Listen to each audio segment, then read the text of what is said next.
स्वागत है आप सभी का मेरे चैनल द डिवाइन टैरो में। कैसे हैं आप सब? उम्मीद करती हूँ सब हैप्पी होंगे, पॉजिटिव फील कर रहे होंगे, पॉजिटिव सोच रहे होंगे।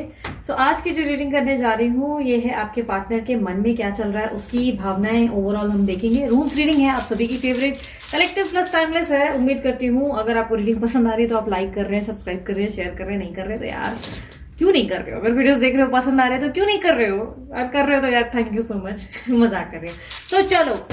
ये रीडिंग जो है जनरल रीडिंग है, जरूरी नहीं कि सबके लिए रिजोनेट करे, मैं मोस्ट ऑफ द टाइम कर जरूर जाती है। और साथ ही साथ ये रीडिंग जेंडर स्पेसिफिक नहीं है, थीथावे ध्यान नहीं देना, ध्यान एनर्जीज पे देना। शुरू में बोलना पड़ता है वरना काफी लोग कंफ्यूज होते हैं, जो न्यू लोग ज्वाइन करते हैं उन लोगों के लिए बोलना पड़ता है। नहीं तो आप बोलोगे दीदी हर बार बोल रहे हो, रीजन नहीं है, हम समझते हैं, ठीक है, बट आप समझते हो, मैं जो आ रहे हैं उनके लिए बता रही हूँ, ठीक है। तो ये रूम्स रीडिंग है। शफलिंग के दौरान आप अपने पार्टनर का ध्यान करो ताकि उनकी एनर्जीज को मैं पिक कर सकूं जल्दी जल्दी। यूनिवर्स मुझे बताएं, मेरे जो व्यूवर्स हैं उनके पार्टनर के मन में इनके लिए आज क्या चल रहा है, आज की इस क्षण की भावना है। क्या बात है, ये बार बार खुद ही गिर रहा है। एक सेकेंड, क्या है इसकी एनर्जी? देखो जरा, एक सेकेंड। आपके पार्टनर जो है आपको लेकर बहुत ज्यादा सीरियस और बहुत स्ट्रांगली सोचने लगे हैं। मुझे ऐसा दिखाई दे रहा है मिस कर रहे हैं आपको, ये बहुत स्ट्रांगली मिस कर रहे हैं।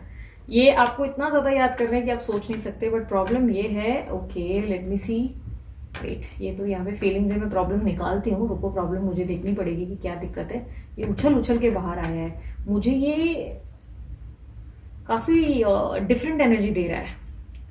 आप दोनों में देखो चीजें तो बेहतर होंगी, लेकिन कई हद तक मुझे ऐसा दिख रहा है कि आप दोनों के बीच में ना प्रॉब्लम ये है कि आप दोनों बहुत ही अलग अलग स्टेज पे चल रहे हो। एक की अलग डेस्टिनेशन, एक की अलग डेस्टिनेशन, दोनों के मतलब ऐसा लग रहा है कि रास्ते बदल गए हैं। दोनों का रास्ता एक होना जरूरी है, दोनों के सोच विचार एक होने जरूरी है। इस तरीके की प्रॉब्लम दिखाई दे रही है कि जहां पर दोनों एक दूसरे के लिए विपरीत सोचने लगे हो। मतलब ऐसा हो रहा है कि जब बहुत आप गुस्से में होते हो तो वो बहुत ज्यादा प्यार से पेश आते हैं और चीजें खराब होती हैं। जब वो गुस्से में होते हैं तो आप प्यार से पेश आते हो। मतलब दोनों एक साथ प्यार से पेश आ ही नहीं सकते, वो वाली दिक्कत है। आप नो कॉन्टेक्ट सिचुएशन में हो सकते हैं, क्योंकि मुझे ऐसा दिखाई दे रहा है कि आपके पार्टनर जो है आपके साथ बहुत लंबे टाइम तक रिलेशनशिप में रहे और सडनली वो बहुत ज्यादा चेंज हो गए, सडन चेंजेस आए आपके जिंदगी में, इनके साथ ड्रास्टिक चेंज हुआ। मतलब ऐसा लगा ये बंदा रातों रात इतना बदल गया कि आप सोच भी नहीं सकते। आप में से कुछ लोग ब्लैक मैजिक वगैरह भी सोच रहे होंगे कि पक्का बंदे पे कोई ब्लैक मैजिक हुआ है या बंदी पे कोई ब्लैक मैजिक हुआ है, क्योंकि कल तो कितने स्वीट लविंग केयरिंग थे और सडनली इतने चेंज, भाई ये तो हजम ही नहीं हो रहा। कई हद तक मुझे ऐसा दिखाई दे रहा है ये व्यक्ति अब आपके साथ एक न्यू जर्नी शुरू करना चाहते हैं और उन्हें कहीं ना कहीं रियलाइजेशन होने लगा है कि आप दोनों किसी जर्नी में हो। ये इनको फील होने लगा है, क्योंकि इनको लग रहा है कि आपसे कनेक्शन ऐसे ही नहीं होगा, मतलब इस कनेक्शन का कोई अर्थ है, कुछ है। क्योंकि अगर ये कनेक्शन आप दोनों के लिए नहीं था तो अब तक ये कब का डिस्कनेक्ट करके आगे बढ़ चुके होते, अपनी लाइफ में मस्त एंजॉय कर रहे होते, हैप्पी रह रहे होंगे। इनको फर्क ही नहीं पड़ता आप हो कि नहीं हो। बट क्यों ये आपको अब भी याद करते हैं, क्यों ये आपकी तरफ अब भी कनेक्टेड फील करते हैं, क्यों ये आपकी मेमोरीज से जुड़ गए हैं पास्ट में? और भी तो बहुत लोग आए होंगे इनकी जिंदगी में, आए होंगे गए होंगे, बहुत सारे अफेयर्स हुए होंगे, बहुत सारे लोग रिलेशनशिप में रहे होंगे, क्रश आए होंगे, कोई ना कोई व्यक्ति रहा होगा। बट क्यों आपके साथ ये नॉट बनकर बैठ ही गई और ये नॉट डिस्कनेक्ट होने का नाम ही नहीं ले रही? तो ये आपको जर्नी, आपकी जर्नी जो आप दोनों की जर्नी चल रही है उसको लेकर कंफ्यूजन में आ गए कि भाई ऐसा कैसा हो सकता है। जिंदगी में तो आए बहुत लोगों को देखा, तो ये आखिर क्यों मेरे साथ इतना एक अलग ही कनेक्टर, एक कनेक्शन है, एक जुड़ क्यों गए हम दोनों, निकल क्यों नहीं रहे, मैं आगे क्यों नहीं बढ़ रहा हूँ? कोशिश तो बड़ी है, आगे तो बहुत ज्यादा पुश कर रहा हूँ खुद को, हमेशा फाइनेंसेस पे फोकस करता हूँ, घर पे, गृहस्थी पे, प्रायोरिटीज पे, सब चीजों पे। एक अच्छा बेटा, अच्छा बेटी बन रही हूँ, एक अच्छा पति या पत्नी बन रही हूँ, या एक अच्छा लवर बन रही हूँ। बट फिर भी मैं क्यों उस व्यक्ति के बारे में इतना सोचने में मजबूर हो जाता हूँ? क्यों मुझे हर जगह उसकी छाया दिखने लगती है, या कोई उसको उसके जैसा महसूस होता है, कभी उसका नाम रिफ्लेक्ट होता है। चीजें ऐसी क्यों होती हैं कि मैं उससे डिस्कनेक्ट ही नहीं कर पा रहा हूँ? प्रॉब्लम कहाँ से आ रही है, ये दिक्कत कहाँ से पैदा हुई है? वो बार बार ये भी सोच रहे हैं कि इस रिश्ते पे उन्होंने बड़ा इन्वेस्टमेंट किया, बहुत ज्यादा उन्होंने अपनी तरफ से अपना बेस्ट ट्राई किया, बट इस रिलेशनशिप में कुछ लास्ट ही नहीं कर पाया। मतलब जो बीज उन्होंने बोए थे आपके साथ, जो खेत में जो बीज बोए थे और सोचा था कि इसमें से फल निकलेगा, वो फल मिला ही नहीं, वो फल रिसीव ही नहीं हुआ। पेशेंस ज्यादा रखने पड़ गए, बहुत ज्यादा सब्र से काम करना पड़ गया। मतलब अब उम्मीद खत्म हो गई कि फल मिलेगा। इस तरीके की चीजें हैं, ये आपकी एनर्जी भी हो सकती है, ठीक है। कहीं ना कहीं आपके पार्टनर आपको लेकर बहुत ड्रास्टिकली सडनली बहुत ज्यादा सीरियस हो रहे हैं और बहुत ज्यादा सोच रहे हैं, और उनको लग रहा है कि जैसे कि आप जो है उनको कभी समझ ही नहीं पाए। आपने उनको कभी नहीं समझा कि वो एग्जैक्टली किस तरह के व्यक्ति है। आपने हमेशा उनके प्यार पे डाउट किया, इनसिक्योरिटीज दिखाई, आप उनको समझने से इनकार करते रहे। आपको हमेशा ये लगा कि ये व्यक्ति आपका साथ नहीं देंगे, जबकि ये हमेशा से कोशिश करते रहे कि आपसे प्यार करते हैं, आपका साथ दें। हाँ, पॉसिबिलिटी बहुत स्ट्रांग है कि आप दोनों के बीच में कोई और व्यक्ति का इन्वॉल्वमेंट ही आप दोनों के बीच की जड़ बना, एक दिक्कत बनी, जिससे आप दोनों ने गैप ले लिया, या आप दोनों के फैमिली कन्विंस नहीं हो रहे थे जिसके कारण दिक्कत आई। बट कहीं ना कहीं इनको लग रहा है कि आपको इनके ऊपर ट्रस्ट क्यों नहीं है, इनको क्यों आपने ऐसा ब्लेम किया कि नहीं यार ये बस अब चीजें बिगाड़ देंगे। हो सकता है ये चीजें बैलेंस कर लेते। आपने डायरेक्ट इनको हमेशा, मतलब हमेशा लाइफ में आपने इनको मोटिवेट किया, हमेशा ये कहा ये कर सकते हो, वो कर सकते हो। सडनली विश्वास कहाँ टूटा और कहाँ चीजें खराब हुई, इसके बारे में ये सोच रहे हैं। इनको ये लग रहा है कि आप दोनों में पहले तो ऐसा कनेक्शन था ही नहीं, पहले तो चीजें इतनी कॉम्प्लिकेटेड थी नहीं, अब इतनी कॉम्प्लिकेशंस कहाँ से आ गई। इस व्यक्ति को या तो आपने सबोटाज किया या आपको इन्होंने किया है। एक दूसरे में से किसी ने एक को डिस्कनेक्ट किया है, और उसका रीजन ये है कि बहुत ज्यादा आर्ग्यूमेंट, अंडरस्टैंडिंग के इश्यूज, ट्रस्ट इश्यूज, बहुत सारे प्रॉब्लम शुरू हुए आप दोनों में। दोनों एक दूसरे को समझ नहीं पा रहे थे, अंडरस्टैंडिंग नहीं बैठ रही थी। ये आपको कुछ बोल रहे थे, आप कुछ और समझ रहे थे। ये आपको बोल रहे मैं कोशिश कर रहा हूँ भाई, बट आपको उनकी कोशिशें नहीं दिख रही, क्योंकि ट्रस्ट आपके पार्टनर मेनली आपको हमेशा मैनिपुलेट करते थे, इसके कारण ये ऐसी चीजें ज्यादा हुई। आपके पार्टनर अभी आपके साथ डेफिनेटली पैचअप करना चाहते हैं और बहुत स्ट्रांगली इंटरेस्टेड है, स्पेशली फिजिकल इंटीमेसी में तो बहुत ज्यादा फिजिकली इन्वॉल्व होना जरूर चाहते हैं और बहुत डेस्परेटली क्रेव कर रहे हैं आपके लिए। ये बात कह सकते हैं कि येस डेफिनेटली ये आपको लेकर एकदम एक पैशनेट वाली फीलिंग में आ चुके हैं, जहां पर इनका मन आपके लिए काफी ज्यादा बदला है और पॉजिटिव हो चुका है और बैलेंस्ड है। मतलब कहीं ना कहीं रिकंसिलेशन ये भी चाहते हैं, कहीं ना कहीं ये भी आपसे मिलना चाहते हैं, बात करना चाहते हैं और आपको फील करना चाहते हैं वाली एनर्जी है। जिस व्यक्ति से आप डील कर रहे हो, ये टॉरस एनर्जी, वर्गो, कैप्रिकॉर्न, काफी लोगों के लिए लिब्रा, एक्वेरियस, जेमिनी और कैंसर, स्कॉर्पियो, पाइसेस। ठीक है, नंबर 4 या नंबर 7 इंपॉर्टेंट है। नंबर 4 या 7 आपके पार्टनर के बर्थ डेट्स में शामिल है, या तो नंबर 13 हो सकता है। ऐसा दिखाई दे रहा है इनके साथ कार्मिक इवेंट्स बहुत ज्यादा रहे और इस व्यक्ति के साथ आप एक पथ पर, एक डेस्टिनेशन पर पहुंच ही नहीं पाए। हर बार मंजिल के आते आते चीजें बिगड़ गई। मतलब जब लगा कि अब चीजें बदल सकती हैं, अब सिचुएशन अच्छी होगी, चेंज होगी, आपके हक में होगी, लेकिन उसी वक्त ही पूरा गेम चेंज। आपके पार्टनर मुझे से दिखाई दे रहा है दूसरों से बड़े इन्फ्लुएंस्ड है, बट उन्हीं लोगों से आजकल ये चपेटे बड़ी खा रहे हैं। बहुत ज्यादा लोगों से इनको बहुत अच्छी खासी तकलीफें मिल रही है और बैंड बज रही है, क्योंकि ऐसा दिखाई दे रहा है ये किसी तरीके की आर्ग्यूमेंट्स का और कॉम्पिटिटिव एनर्जी का सामना कर रहे हैं। और ये वही लोग हैं जो इनके अपने हैं, जो जिनके साथ ये हमेशा रहते थे या जिनके बारे में बहुत सोचते थे, उनके ही बीच में और इनके बीच में बहुत ज्यादा आर्ग्यूमेंट और कॉम्पिटिटिव एनर्जी मुझे रिसीव होती हुई दिखाई दे रही है। आपके पार्टनर आपको चेज जरूर कर रहे हैं, बट आपसे बात नहीं कर रहे वाली एनर्जी मुझे ज्यादा दिख रही है। भले आप इनको ब्लॉक करके बैठे हो तो पॉसिबिलिटी है ये ट्रू कॉलर पे या तो आपका कॉल चेक कर रहे हैं कि आप कितनी देर तक कॉल पे रहते हो या कितने घंटों तक आप रात को ऑनलाइन रहते हो, ये चीजें चेक की जा रही हैं। फेक अकाउंट भी हो सकता है, बट डेफिनेटली ये आप पे नजर रखने की पूरी कोशिश कर रहे हैं। आपकी जिंदगी में एग्जैक्टली झांकने की कोशिश है, क्योंकि उनको लग रहा है कि अब आप जिंदगी में बहुत ज्यादा अलग सोचते हो। आप एंजाइटी भी ले रहे हो या आप स्ट्रेस भी ले रहे हो, तो आप इनसे शेयर नहीं करते, आप इनको अपना दर्द ही नहीं दिखाते, आप इनको दिखाते ही नहीं कि अब आप पेन में हो, क्योंकि आप बहुत स्ट्रांग हो चुके हो। इनको लग रहा है कि अब आप एक्सप्रेसिव नहीं रहे। आप पहले खुलकर बोल दिया करते थे कि आपके मन में क्या है। आपने इनको बहुत सारे मैसेजेस भेजे होंगे जिसका ये रिस्पॉन्स नहीं कर रहे थे, इसलिए आपने बोलना बंद कर दिया। जैसे जबान पे ताला लग चुका है अब आपके, अब आप खुलकर बात नहीं कर सकते इस व्यक्ति से, क्योंकि आपको लग रहा है कि जिस वक्त आप इसको रिस्पेक्ट दे रहे थे, आप बोल रहे थे कि तुम मुझे समझो ये उतना ही, आपके अगेंस्ट में ही रिस्पॉन्ड ना करना या तो बहुत रूड रहना वाली एटीट्यूड में रहे। इनका एटीट्यूड 7वें आसमान में रहने के कारण आप धीरे धीरे समय के साथ बदल गए, क्योंकि आपको बार बार लगा कि ये व्यक्ति मुझे हर्ट करते जा रहा है पर बदल नहीं रहा है, सुधर नहीं रहा है। और आपके पार्टनर को कई हद तक ये रियलाइजेशन है कि उन्होंने आपके साथ चीजें गलत की हैं, पर उसे सुधारने के लिए डेफिनेटली कैसे सुधारना है उसके बारे में डेफिनेटली सोचते नजर आ रहे हैं कि चीजें सुधारनी कैसी है, क्योंकि गलती तो हुई है, रियलाइजेशन तो है कि भाई मिस्टेक हो गई, तो भाई उसे अब सुधारा कैसे जाए, कैसे चीजों को ठीक किया जाए, क्योंकि अब ये बहुत मुश्किल हो चुका है, अब ये कॉम्प्लिकेटेड है, क्योंकि ये गलतियां उन्होंने एक बार नहीं कई बार की, अनगिनत टाइम ऐसी मिस्टेक्स हुई हैं उनसे।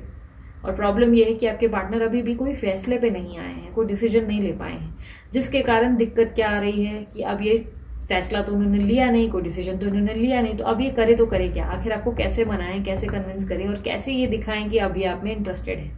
तो पॉसिबिलिटी है कि ये हिंटिंग दे रहे हैं, आपको हिंट दे रहे हैं, ब्लॉक अनब्लॉक खेलना शुरू कर दिया, या किसी तरीके से आपको चेकआउट कर रहे हैं, किसी तरीके से इनडायरेक्ट सिग्नल्स देना शुरू कर दिए कि look I am still looking out for you, मेरे दिमाग में अभी भी तुम चल रहे हो और पता नहीं क्यों चल रहे हो और मुझे खुद भी नहीं पता है। इन्होंने ट्रैवलिंग करके भी देख ली, घूम के फिर के देख लिया, सोशल लाइफ भी ट्राई करके देख ली, पर प्रॉब्लम यह है कि जहां कहीं भी गए वहां पर आपकी बातें बहुत हुई, आपका जिक्र निकला, और ये व्यक्ति उसके कारण उलझ गया है कि भाई कुछ भी कर लूँ इस बंदी से या इस बंदे से जान नहीं छूटती, हर कोई इसके बारे में पूछता है और मैं इसे मिस करने लगता हूँ, बार बार मुझे इसकी याद आने लगती है। आखिर पंगा क्या है, दिक्कत क्या है? रिलेशनशिप्स तो मेरे पहले भी रहे होंगे, पर क्यों इसके साथ वो वाली एक स्टक एनर्जी है कि मैं अटक क्यों गया हूँ, मैं स्टक क्यों फील कर रहा हूँ, या क्यों कर रही हूँ स्टक फीलिंग, इससे निकल क्यों नहीं पा रही हूँ? और यहाँ पर आप सोच रहे हो कि मैं एक स्टक क्यों हूँ, मैं क्यों नहीं निकल पा रहा हूँ? दोनों एक ही जगह पर जाकर एक ही बात ही सोच रहे हो कि एग्जॉस्टेड क्यों हूँ, आई एम स्टक, मैं निकल क्यों नहीं? वो आपके लिए ऐसा सोच रहे हैं, आप उनके लिए ऐसा सोच रहे हैं। यूनिवर्स मुझे पता है ऑब्स्टेकल क्या है, जब उन्हें प्यार है ही और इतने इमोशनली सोच भी रहे हैं, तो ऑब्स्टेकल क्या है, इनकी दिक्कत क्या है?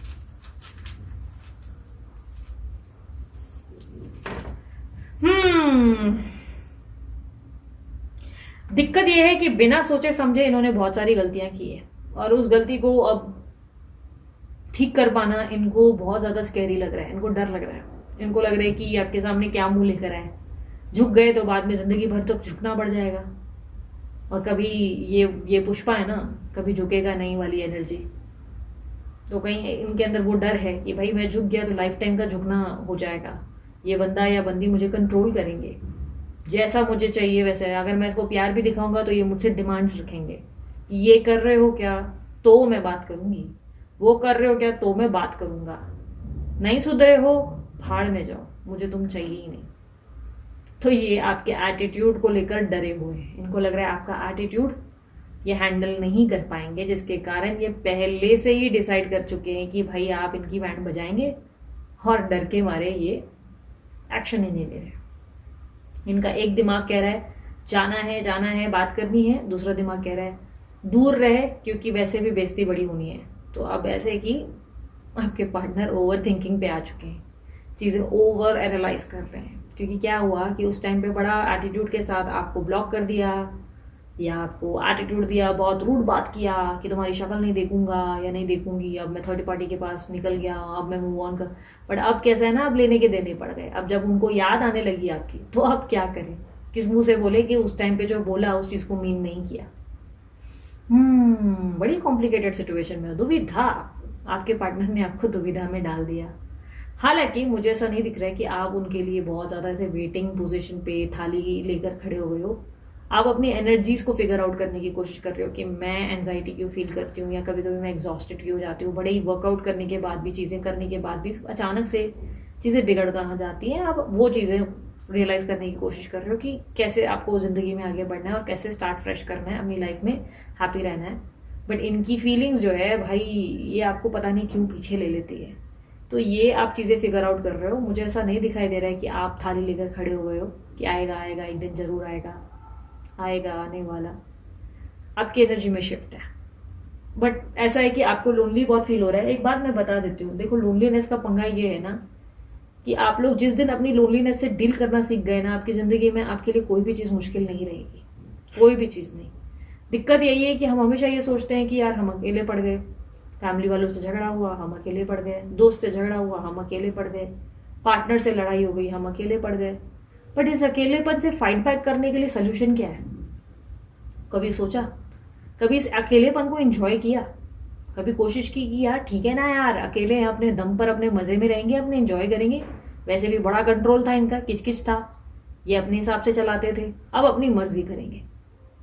वैसे भी इनका ये किड़किड़े रहता था कि इससे बात मत करो, उससे बात मत करो, मेरे साथ ऐसे पेश करो, मुझे मेरी सेवा करो, मेरे पीछे लगे रहो, मैं जैसा ट्रीट कर रहा हूँ उसे हैंडल करो। अरे अच्छा हुआ सर का दर्द उतरा। अपने अकेलेपन को पावर और स्ट्रेंथ बनाओ, पर बजाय पावर और स्ट्रेंथ के हाय दीदी मैं अकेला फील कर रही हूँ, हाय दीदी मेरी जिंदगी खराब हो गई। अरे भाई क्या प्रॉब्लम है? अकेले में ही सबसे ज्यादा स्ट्रांग बनते हो।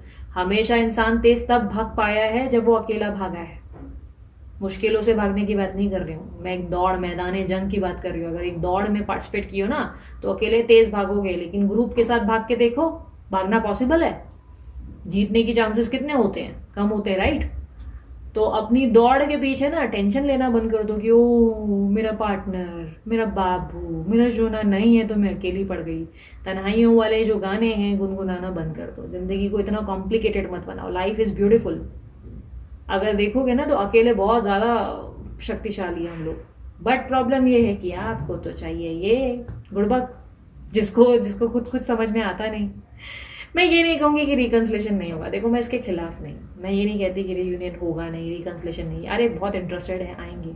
बट सबक कब से सीखेंगे अगर आप ही उनको ताड़ते रह जाएंगे और आप ही उनको बोलेंगे कि ओ मैं अकेली पड़ गई, पता है तुम्हारे साथ, तुमने मेरे साथ पास्ट में जो किया वो मैं भूल नहीं पाई। अरे भाई बंदा वही सुनना चाहता है, बंदी वही सुनने के लिए आई है कि देखो मतलब मरे जा रहे थे ना। अपनी लाइफ में एक डिफरेंस समझो। अब इसका मतलब नहीं कि एटीट्यूड या तेरे बिना तो मस्त जी रही थी, मजे में थी। एक डिफरेंस समझो चीजों को हैंडल करने का। इंटेलिजेंट, पोलाइटनेस, बिहेवियर चेंजेस, ठीक है? आपकी जिंदगी में आपके पार्टनर आपकी तरफ अट्रैक्ट हो रहे हैं और ये सबसे बड़ी बात है। जिस व्यक्ति से आप 1 साल, 5 साल, 10 साल से दूर हो, वो व्यक्ति आपकी तरफ आकर्षित हो रहे हैं। वो व्यक्ति आपसे बात करना चाह रहे हैं और डेस्परेट है, बट उनको लग रहा है बड़ी बेइज्जती हो जाएगी यार, जाना तो बड़ा मुश्किल है। बड़ी बड़ी बड़ी डिंगे हाँक दिए हैं, अब कैसे क्या खुलकर बोलूं कि भाई बात करनी है, तुम्हारे लिए मरा जा रहा हूँ। अच्छी बात है ना? तो इसको रोने धोने की एनर्जी में मत ले जाना कि अरे बाबू तुम मुझे मिस कर रहे थे, लो मैं आ गई और वहां पे बड़ी चपेट। सो अब मैं कुछ मैसेजेस देख लेती हूँ साईं बाबा की गाइडेंस आपके लिए। यूनिवर्स मुझे बताएं साईं बाबा के क्या मैसेजेस है मेरे व्यूवर्स के लिए। कभी कभी दीदी बहुत ज्यादा बोल देते हो आप, क्या करें, आदत से मजबूर। बहुत कोशिश करती हूँ नहीं बोलूं तो कंट्रोल ही नहीं कर पाते यार।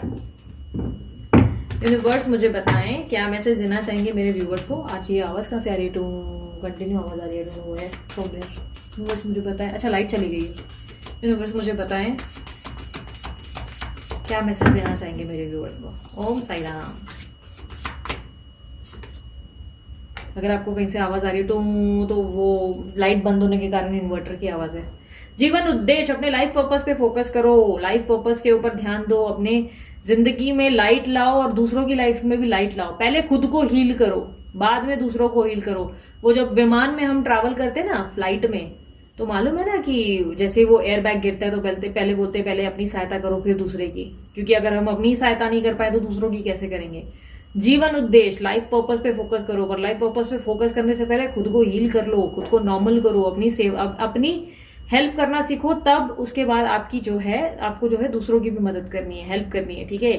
हीलिंग पहले खुद ले लो फिर दूसरों को भी हील करो। कैसे करना है? अरे बस भगवान आपको पहुंचा देता है हीलिंग के उस डेस्टिनेशन पे। जरूरी नहीं कि आपको एक टैरो रीडर होना है, रेकी हीलर होना है, जरूरी नहीं कि आपको कोई एक सिलेक्टेड एनजीओ ज्वाइन कर लेना है। नहीं, आपके पास डेस्टिनेशन आ जाती है, रास्ता मिल जाता है, आप किसी ना किसी तरीके से लोगों की मदद करते हो। मालिक की मर्जी, जो भी आपके साथ हो रहा है वह मालिक की मर्जी से हो रहा है। मुस्कुराते हुए उससे गुजर जाएं। आपकी जिंदगी में जो भी हो रहा है उसको लेकर सैड होने की बजाय क्यों ना एक्साइटेड होकर दिखाएं, थोड़ा सा ग्रैटिट्यूड दिखाएं। मालिक की मर्जी से हो रहा है, आपके लिए बेस्ट ही होगा, ये सोचकर क्यों ना गुजर जाएं।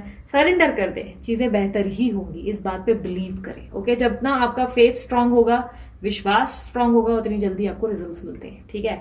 सो ये थी आप लोगों की रीडिंग। अगर रीडिंग पसंद आई, मस्त वाला लाइक, शेयर, सब्सक्राइब जो भी है चिपका डालो। और मैंने अभी जस्ट नोटिस किया कि अंधेरा हो गया है, सो डेफिनेटली उम्मीद करती हूँ वैसे भी आपको रीडिंग दिखी हो, कार्ड्स दिखे हो, ठीक है? सो अभी के लिए इतना ही, बाय, टेक केयर, ओम साई राम। बाकी सभी चीज़ों की डिटेल्स जो है डिस्क्रिप्शन बॉक्स में और वीडियो पे रिफ्लेक्ट हो रही है। मैं कमेंट बॉक्स में किसी को मैसेज नहीं करती, इसलिए कमेंट बॉक्स में अगर आपको कोई नंबर शेयर कर रहा है मेरा फोटो डाल के, तो वो मैं नहीं हूँ, वो कोई फेक है, ठीक है? सो अपना ध्यान रखना, बाय, टेक केयर, ओम साई राम।